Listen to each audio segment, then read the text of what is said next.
All right, so we are going to talk a little bit about cloud. We have three unique individuals up here. We're going to talk about it from three different perspectives. First of all, we have Brian Kelly. Brian is a retired Air Force cyber operations officer, and he's an adjunct instructor at Naugatuck Valley Community College in the CIS Department, teaching cybersecurity and networking courses. Currently, he's working as the director of the cybersecurity program for EDUCAUSE. Brian holds a bachelor's degree from the University of Connecticut and a master's degree from Norwich University. He has been an active member of the Higher Education Information Security Council, that's a mouthful, since 2009, and chaired the 2018 Security Professionals Conference. That's plenty. It actually goes on for 3 pages, but no, I'm just kidding. I cut these way down so we could kind of get onto the content. Next we have Ian Dicker. Ian is a solution architect, author, and speaker with over 30 years of experience in software design and architecture. Throughout his career, Ian has been a pioneer as a member of the AOL browser team. He helped make the internet accessible for millions of people around the world, just all by himself. It was all Ian. Right? Ian, good job. Yes, yes. Handed them to everybody. AOL is still around, whether you believe it or not. I still see AOL email out there. Ian has been working with clients, specifically in SharePoint, Office 365, and Azure platforms, and he is a frequent presenter and chairperson information security and data governance topics. Finally, and certainly not least, we have Derek Loomis. Derek is a former consultant with experience across the healthcare, finance, higher education, and manufacturing industries. Derek holds many industry-leading certifications, including the all-important CISSP, and his background covers security operations, network security, and vulnerability management. Currently, he's working as a technical account manager with a company that works exclusively out of the cloud, Qualys, who is also here as one of our vendors and partners. So, welcome to all three. Thank you very much. So we'll get right into the questions. The first question is for all three. I'd like to hear from each one of you specifically on what are some of the challenges that you faced when moving to your organization to the cloud, or when you were considering making the move to the cloud. And we'll start down with Brian. I thought that was our second question. No, okay, sorry. So I think for me, right, representing the sort of the operational side and not necessarily the technical side as much, I think the important thing in this type of venue is to think about, you don't go to the cloud alone, right? Don't go alone. We're all here together today. The sense of community, asking the folks that are sitting next to you what their cloud experience has been, asking partners like Compass and Qualys and other companies that have been there before, what to expect, right? So this panel is important, but I think that sense of community is important in asking, right? Not going into this alone, right? So those pitfalls of those challenges aren't something that you're going to be the first one that's going to go through. You really need to sort of engage a partner, engage your neighbors, and find out what they've experienced with that particular cloud and learn from that. We can come back to that after. Okay, thanks. Yeah, I agree with engaging partners. That's a really good idea. As a system integrator, we do a lot of that. So what I see sort of helping people adopt 365 and move into those platforms is it's really a missed opportunity. People are often in a rush to get to the cloud because they feel like they need to be there. And so they just kind of like move everything up. Just all the junk, everything goes. So for me, it's really about taking that opportunity to take a step back and think about what content do we want to move, what does that represent in the way of a security and risk assessment, and then think about AD, even trivial things like AD accounts and AD structure. We see a lot of people when they move to 365, they just sync up their whole AD infrastructure. And so when, as a user, your directory is then full of service accounts and things like that. So even just doing simple things like AD cleanup and restructuring, and moving some things around. And then considering external access. As you move to the cloud platforms, one of the great things is the ease with which you can now collaborate with external parties. So really thinking about your external access is a great opportunity. Yeah, kind of extrapolating on that as well. It is an opportunity. You know, everyone in this room probably came into their organization, other people were there, right? And you're trying to clean up or deal with, you know, the way that the business has developed over the years. When you're moving in the cloud, you have an opportunity to start fresh. You're creating a new infrastructure that's probably going to take more and more of your assets over time, right? It's also, you know, one of the, just as a lot of those principles that hold true on-prem also hold true in the cloud. So visibility, do you know, you can't secure what you don't know, right?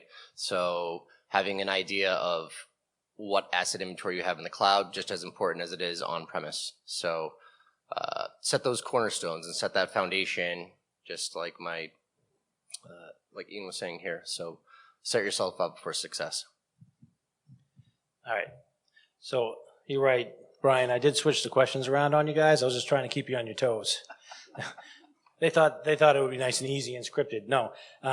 So in conjunction with that, so those are some challenges, but what are some of the most important aspects that you need to consider before making the move to the cloud, you know, and working with and while you're making that transition? Derek, you want to start off with that? Yeah, so when you're trying to choose a partner or a cloud provider, so things you want to look at or ask for, a SOC 2 report, which is an attestation of, you know, that you're following best practices and things along those lines. At Qualys, we just attained it, or we're very close to attaining our FedRAMP certification. So there's other things like that that organizations can obtain to give you that peace of mind that, hey, you know, this cloud solution is not adding risk to our environment. They're following best practices. This organization, you know, they've been reviewed by auditors. You know, a lot of the fear that traditionally encompassed the cloud is pretty much, there's not a lot to back that anymore. You know, the cloud solutions, just as on-prem, they have standards. They have organizational bodies such as like the Cloud Security Alliance that govern best practices and lead organizations to make good decisions with security. For me, I think one of the most important things to get right up front when you start to adopt the cloud is get identity management right.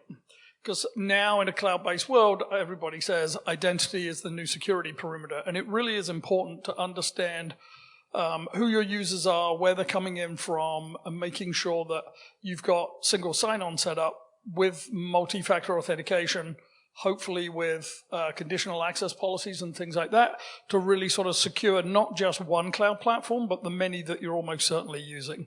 Because it's rare to see somebody just using one cloud platform. And then I think you've got to think about a mobile management device strategy to make sure that your edge devices are protected. And then do a lot of monitoring, just watching. There's some great tools from people like Microsoft where you can look for unusual login behavior and unusual activity to really sort of understand what's going on in your cloud usage. That's if you have the right licenses from Microsoft, right? It's like alphabet soup. So just back up a little bit, sorry, but I just wanted to explain what an EDUCAUSE is for those of you that aren't in higher ed. So if you're familiar with Gartner, it's like Gartner, but for higher ed. If you're unfamiliar with what a Gartner is, just see me after and we'll talk about it. So as mentioned also, I had an Air Force background. So within EDUCAUSE, we have this wonderful tool. It's called the HECVAT, HECVAT, and that stands for the Higher Education Cloud Vendor Assessment Toolkit. So it's not just focused for higher ed. Anybody in the audience, you can Google it, if that's still okay after the last presentation. You can Google HECVAT, you'll find it. It's a toolkit that you can use to assess both on-prem and cloud vendors and ask some of the questions. And we have a number of vendors that have already completed it. So you can ask a vendor, have you completed the HECVAT, even if you're not in higher ed? And they'll send you sort of a versioning, a lightweight version of a SOC 2, right? So we'll answer some of the questions. We do have Google that has completed it. So if you're going to move to the Google Cloud, you can pull down this HECVAT and look at the Google answers and the responses to that vendor assessment, which is just something else. And I keep keying on the word moving, right? We talk about moving, right? And all of the analogies of when you're moving your house or you're moving your business, to Ian's point around, don't just pack up all your stuff. We typically purge when we move, right? And we maybe have a yard sale, so don't sort of take everything from your existing on-prem to the cloud. And then the last thing I was thinking about was we've talked a lot about Office 365 and Amazon and Azure, but the other third parties that you may already be involved with that are in the cloud, right? That aren't sort of the big clouds, but the applications are cloud-based. So that's something to think about at a smaller scale.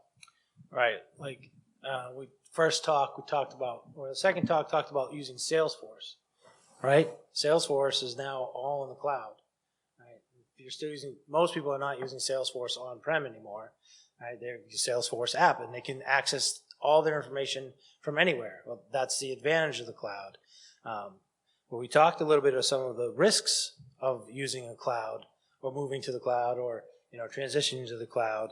And Derek, I'd like to hear from your point of view, considering you are working for Qualys, who is providing us some tools to help us get some insight and vision into the cloud. What types of tools or other types of tools might you recommend that we use to help us have that ability to sleep somewhat at night without being interrupted when our information is now sitting out there in all these different vendor clouds, not just Azure or Microsoft Office 365, but clouds like Salesforce or ShareFile or name it. Now everyone's moving to the cloud. So Derek. Right. So I guess I touched on this a little bit, with SOC reports and FedRAMP and the other one that was just mentioned. Some of this stuff some of these are more relevant for different industries, right? So depending on what industry you're in, certain reports and compliance standards might be more applicable to your business. But that's kind of the basis of what's going to give you that peace of mind that people are following best practices. Moving out to actual providers, all the big players out there, the Amazons, Googles, Azures, they all have best practices and standards, and you can, I would focus on, creating your golden image pipelines for any of those environments. So if you have a gold image and you're starting from a secure place, you're setting a foundation to have a secure environment moving forward. Going back again to like the first comments being made about taking your time and not rushing into the cloud, really being thoughtful about it, make sure those, you have some controls around this new environment that you're working in, but it is an opportunity. And if you do take your time and you think it through and you have good gold images, you're going to be arguably in a better place than you are on-prem, right? So good foundation, get you going on the right foot, and you can succeed up there. Yeah, actually, just to add on to that, one of the things we're seeing in the Azure space is Microsoft are starting to develop what they call blueprints. So it's a way of stamping out an entire environment. So it's virtual networks, it's a gateway, it's a subnet for database servers, it's all the network security groups and routing all configured. So you can basically stamp out, say, an ISO 27001 environment, and it's nice and solid and NIST compliant, blah, blah, blah.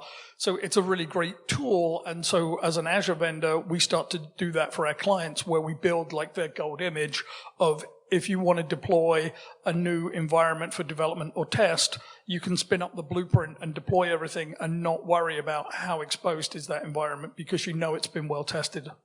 So you can just reuse. And I would just add to that, before joining EDUCAUSE, I was the CISO at Quinnipiac University. If you asked me 5 years ago, we would have said no cloud ever. But the reality, to Ian's point, is that these cloud providers can give you more secure templates, and they can do it better than we can do it on-prem with limited resources and limited experience. So I think taking advantage back to that community of using sort of the community of whether it's Azure or Amazon or whatever those platforms are that are building security templates that robust what you could have done organically within your own organizations is important. So keep the mic, Brian, because I'm going to jump around a little bit. So when you were working as a CISO at Quinnipiac, what did you find most helpful? Because I know you are resisting the cloud. Like a lot of us resist the cloud. Those of us who are old enough to, think on-prem security is the best. Keep everything in-house. We don't like the cloud. We don't like change. Right? What did you find most helpful in your organization, and specifically from your role as a CISO in making that transition? Well, that's a tough question because CISOs are always paranoid, and we're not viewed as being helpful. But I think from a procedural standpoint, you really have to have engagement with sort of the stakeholders. To Ian's point, understanding why are we moving? What are we gaining? Is it cheaper? Is it more secure? Is it economies of scale? So being more outward facing to the business, right? So sometimes these conversations happen within IT and within IT security, and other times, depending on the size of the business, someone else in the company may make that decision, and the security person or staff is left to try to figure that out, right? So yep. I think the transition is really being engaged with what value cloud brings to the business, and then applying security in those conversations, whether it's procurement, getting in the contracting process so that folks within your business aren't contracting with third parties without engaging you. So all of those sort of non-technical pieces, right, the people and process that gets you to the cloud are important, especially in smaller shops, to engage, right? And so what was helpful, using a partner to sort of has been through that before and can sort of talk you through it, give you some templates to use. Those things, again, it doesn't, obviously we're sitting at a Compass event. It doesn't have to be Compass. It could be somebody sitting next to you that's in the same vertical that's done something similar. Just talking to people will help you be better at that transition or that move. Great. Ian, you talked a little bit about what you felt was very important, and that was identity management. And we've identified a few other risks, but if I could only implement one tool, only one, because my budget doesn't allow me to, because not all the tools are free. There are plenty of free resources out there, but not all of them are free, and even the free ones don't give you a true sense of what's happening. What would you recommend as one of the most important pieces, or one of the one tool that might give me, the one tool to rule them all? Well, no, not necessarily that, but what do you think I should focus on first? Like my year one budget only lets me do one of these things. Yeah, if I only had the budget to do one thing, I would make sure that you have single sign-on, MFA, conditional access, all those kinds of policies around user access, and making sure that that's completely rock solid, because that's your sort of first point of compromise, is making sure that your identities are secure. And then after that, depending on how paranoid you are, sitting next to Brian, I'm sure he's very paranoid, thinking about cloud access security brokers and understanding where your content's going and who has access to it and when are they accessing it. And understanding where your users are accessing from and their usage patterns. So I'd start with that SSO, and then the following year I'd deploy like a CASB. Follow up on that, Derek? Anything? Not on that topic, no. All right. Well, Ian, you mentioned CASBs, right? Who out here knows what a CASB is? Excellent. And just if you didn't catch Ian, he did tell you that it's a cloud access security broker. Ian, can you tell me a little bit more about what a CASB can do for me? Oh, it can do many things. So, getting to Brian's point, if security is a barrier to productivity, then people will find a way to circumvent it. And so you will end up with Dropbox and all other kinds of file sharing and things like that, and shadow IT. So one of the things a CASB will do for you is monitor all your, all your firewalls, proxies, pull in all those logs, and start to identify for you shadow IT applications that are being used. So then as part of that, you can also see where files are being saved, who's accessing them, usage patterns, things like that, so that you can start to understand your threat landscape and where things are being accessed from, and start to see unusual usage patterns. So for example, one of the other presenters was talking about using, I read 6 terabytes of data or 6 gigabytes of data a week, and then all of a sudden I'm using 10 or 20, and I'm now accessing on a weekend. Things like that, unusual usage behavior. That's the sort of thing that a CASB will start to monitor for you and identify and report. And then it can also do things like data loss prevention. So understanding the nature of your content, maybe you're HIPAA compliant and you have patient information and you want to make sure that that's not going out onto Dropbox, for example. So a CASB can start to look at types of information, look for certain keywords, things like that, and make sure that they're not going to places that you don't want them to. So very useful. 365 has a CASB. There's also a Microsoft Cloud Access Security Broker, which is a bigger product. And they take a long time to implement, but they're very worthwhile. I was doing the money thing, like it's additional, it's an additional license. Everything's additional licensing now. We got a SKU for that. Ian, are there any risks or challenges to implementing something that sounds like it's tracking a lot of data and trying to, keep you informed as to where your data is going, or preventing it from going places you don't want it to go? What risks and challenges are there to, trying to utilize something like that? The challenge is just sheer complexity and just setting it up. And really you have to engage with the business, right? Because you want to protect important content. Well, what's important content? Well, it depends on who you ask and when you ask them. So for finance, it might be unaudited financials. You might have customer service data that you need to protect. So you've really got to engage with the business to understand what's important, what's not important, and then the level of protection that you want to put on it. So you might, for example, just track usage, or for certain document types, you might decide to encrypt them to protect them so that you have to phone home in order to open them. So you've got to really engage with the business to understand your threats. Derek. Yeah, no, there's some good points. No, I was thinking the same thing as far as, I worked with a lot of businesses over the years who don't have a good handle on data classification, don't know where the data, your crown jewels are, don't have a good handle on controlling where people can store their data. And these are kind of fundamental things that not only, play into, hey, if I'm going to move to the cloud, I experienced this. I used to work for GE. So when GE was moving to the cloud and I was working for them, they had data classification, thankfully, but they started with, data that is not a critical data to the business, at least to get those processes down, get used to how this workflow is gonna, how it's all gonna work, right? And then, you can move your way up as you gain confidence in those workflows that aren't gonna interrupt your business. And another thing that, it's a fundamental thing from your on-prem solutions, but firewalls.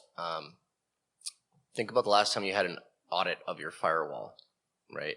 I've managed firewalls over the years. I've audited firewalls over the years.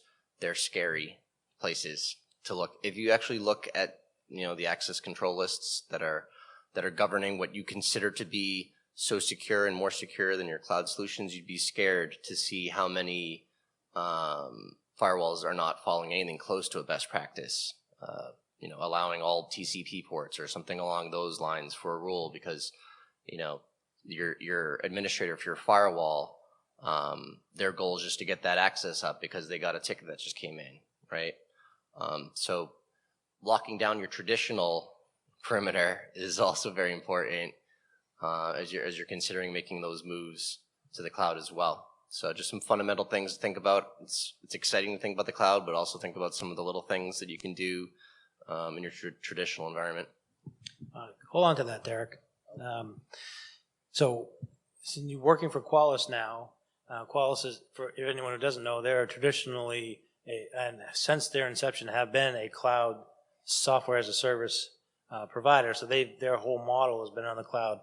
Without giving away any, super secrets for Qualys, can you tell us some of the considerations that Qualys takes into maintaining their security operations centers, and allowing access versus not allowing access, and what do they do to protect the data that they have? Because they have a ton of your vulnerability information up there, because Compass uses Qualys for every one of our vulnerability engagements, and if you use Compass for that, we trust Qualys with your information. So what can you tell me a little bit, without, like I said, not giving away any secrets, Qualys uses as a consideration for that? Yeah, it starts with encryption, right? So making sure that data traveling back and forth is is encrypted is certainly paramount to the entire operation. Making sure you're using as strong encryption as you possibly can, end to end. As far as a lot of our infrastructure and has been designed to only allow communications between our cloud and solutions that you have on-prem. So there's ways to hard code things like that. So just a couple examples of things we do to ensure that data is safe traveling between your business and our cloud. Again, going for our something a highly recognized and certification like the FedRAMP, right? So it's something that people can trust. The government, as we think of that last talk. But all kidding aside, it is the government does have NIST. Probably a lot of you at least are following NIST, right? I always look to NIST as kind of the catch-all for a lot of these things, and because it covers most of the bases for most of these things, and that is the government, right? So they're doing good things for us as well. But I think that kind of covers at least some high-level things without giving away too much. Yeah. All right. Thanks, Derek. Now down to Brian. Again, thinking about making that transition to the cloud, and thinking about traditional ISO roles and traditional information security at an organization, it all comes down to a lot of times policies and procedures. And I remember Chris talked about having actionable and active or accurate policies for your business, but I know when we do our risk assessments and gap analysis for organizations, that we focus on policies and we look at your policies, and we don't want to see outdated policies. But if you transition to the cloud, what kind of updates and changes do you have to consider for your policies and procedures to make sure that you're accounting for that change when you're moving to the cloud? It's sort of a loaded question, but I think we've talked a little bit about that around, a mature data classification, right? So regardless of if you're on-prem or in the cloud, you sort of have to know what you have and where that is from a policy perspective, right? So a lot of that is conversation. A lot of it is that people and process piece of understanding what you have and whether you delineate a specific cloud policy. Ian talked about sort of the CASB being a way to monitor, right? You can do that with traditional firewalls, look at web categories and say, this is what's going to Dropbox, this is what's going to Gmail, but then you need policy around that, right? And then you need the technical compensating control. So it doesn't introduce something drastically new, right? Say that transition to the cloud, where your data is, you still need that policy around data classification and what can be stored where, and it just becomes a part of that policy, of a broader policy, not something that's new maybe and designed only for cloud, because then it gets muddy between when that's on-prem or the users don't know where that data is, right? So you talk about classifying the data, and then we'll build a policy back from that. Just add on to that a little bit. So one of the things that we see with 365 is people starting to actually, once they start to classify their data and understand what they've got, so often companies have no data retention policies. And so you see data sitting around for 5-10 years. And depending on which lawyer you talk to, they'll either say that's a really good thing or that's a really, really bad thing, because it represents an exposure or it represents backup information to prove that you did or didn't do something. So getting into data classification, huge piece of adopting, say, 365, if you want to do it in a secure fashion, just so that you can really understand what you've got, how long you should keep it for, and who should have access to it. And I would just add, my own experience with Office 365 is a lot of that functionality is there, right? It's already there to do that. And you could technically turn that stuff on, but then you need the lawyers and the business owners to get involved around, do those classifications match up to the business? Does the retention policy match up to the business? So, careful what you ask for. Sometimes you can see, and then you start those conversations, but certainly the O365 can do it and really shed light into where that data is moving, so. Great. I'd also like to give anybody out in the audience who has an opportunity, if you have any questions, if you're considering transitioning to the cloud, or you're already in the cloud and you're facing some challenges, to ask. now if you have, we have plenty of time, so anyone out there have questions they'd like to, see if we can address for you? So can you offer any best practices or experience in the obligations to rewrite your contracts when working with cloud providers, because effectively you've taken what was in-house auditing and flexibility and put it in an external location? Yeah, so when we enter new agreements with clients, there's a master services cloud agreement, MSCA, master, or MCSA. And again, that's a legal discussion. So we usually start with our standard agreement, and then the lawyers have some back and forth and come to agreeable terms. And basically, in a nutshell, that's how that's accomplished. I'm not a lawyer, or I'd say more. So we've recently had clients that we've engaged with that are asking for a lot more information around what cloud do we use, how frequently do we do sort of pen testing, what do we have in the way of identity management, what training do we do around how we protect our corporate information and how we use identity and that kind of stuff. So we're starting to see a lot more people ask for that information. So if you are a vendor that's going to start partnering, then I would say start to have that information readily to hand. Like, when's your next pen test, or here's the result of our last pen test, and things like that. And just having a lot of policies, training, and be able to back up the fact that you do that training and that you're testing people, even things like phishing attacks, and being able to talk about policies around phishing, that you implement those things, just to sort of give clients the warm and fuzzy that you're security aware and security conscious, and that you are actually, thinking about some of these issues, and then have all the documentation to back it up. And if you're a vendor, if you're a client and you're asking for it, please don't hassle us too badly. And I would just, again, from EDUCAUSE's perspective, we do the HECVAT for all of our higher ed clients. When they're partnering with a cloud provider, any new vendor, to have that vendor complete the HECVAT. So new contracts, it's easy. Integrating it into renewals and existing contracts is another effort that EDUCAUSE is advocating for, and that's a little bit harder to do at businesses if you already have an existing relationship, the contract signed for the next 3 years. How do you then get the vendor to go back and complete that? The interesting thing about the HECVAT tool is it's free to use. You can use it. Compass can use it in their engagement. If they're coming in to do a vulnerability assessment or a vendor assessment, they can use that tool, and it's very user-friendly, and it helps sort of answer that question, and it standardizes the ask amongst every third party that you work with.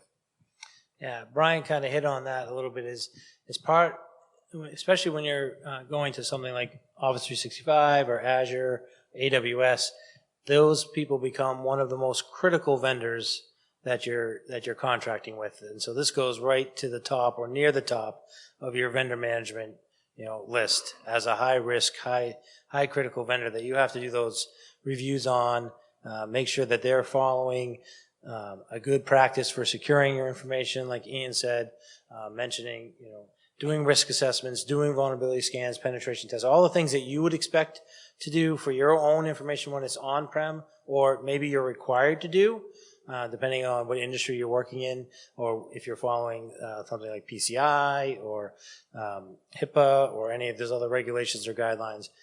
You have to make sure that you're holding your cloud vendor to the same standards or higher standards than you would hold yourself. So thank you. That's a good question. Did that answer your question or help? Yeah. Actually, just one more point. One of the things I'm starting to see is clients that are looking at GDPR and then sort of asking vendors, okay, what information about us are you storing, and how are you using that to better understand how their data is going to be used within the enterprise, within our enterprise, just so that they can get a little bit of visibility and feel warm and fuzzy about that. Do we have any other questions out there? So the HECVAT Lite is the lighter version. So the full HECVAT is a longer, more sort of onerous questionnaire. The HECVAT Lite, as like Miller Lite, it's just a watered down version, right? I think Google within the last 3 months. The Google using it and adopting it and completing it is a big step to sort of having it be more standardized. Certainly in the ecosystem of higher ed vendors, we're seeing, and I don't have the current list, I think it's 62 vendors that have completed it, so that as an entity, you can go and pull that completed questionnaire. So I think the more that we get, the better. Certainly the larger ones like Google Help, if we can get Amazon and Microsoft next, I think that makes a big statement for other smaller vendors to do it. And we're also advocating for companies like Compass and other third-party assessors to start using it as well as part of their engagements. So, one of the things I've always, considered, and we talk a lot about this in Compass engagements, there's plenty of regulations and frameworks out there that require things like incident response and disaster recovery. And some people do that very well, and some people don't even think about it. But when you're moving to the cloud, and this is open for the whole panel, what considerations or differences does moving to the cloud throw into those types of policies like incident response or business continuity, disaster recovery? it makes it really easy. Okay. Thanks, Brian. It's the cloud. They're happy blue clouds, never scary. Yeah, I'm done. I know you're kidding. It does add some simplicity to it if you're licensed correctly with high availability, right, and replication across the cloud. But that kind of throws another wrench into things because you have to identify where your data is. We talked about data classification, and Compass, we've worked with organizations that are mostly inside the United States, but we have clients outside the United States. And when they start considering using a cloud provider, especially folks in Canada, is anyone from Canada here right now? No. They don't want their data in the United States, plain and simple. All right? And so you have to really have some control over that, especially when it comes to high availability and disaster recovery.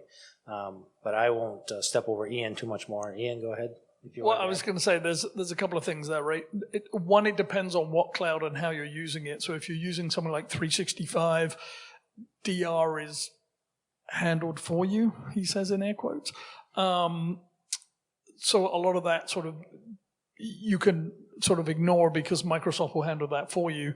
But if you're building your own custom applications, which we support clients who do that, then you need to start thinking about DR and how you're going to leverage, say, the Azure platform to use scale sets and things like that to scale up and down and availability zones. So depending on what you're doing, you've got to look at the cloud vendor and see what functionality they have.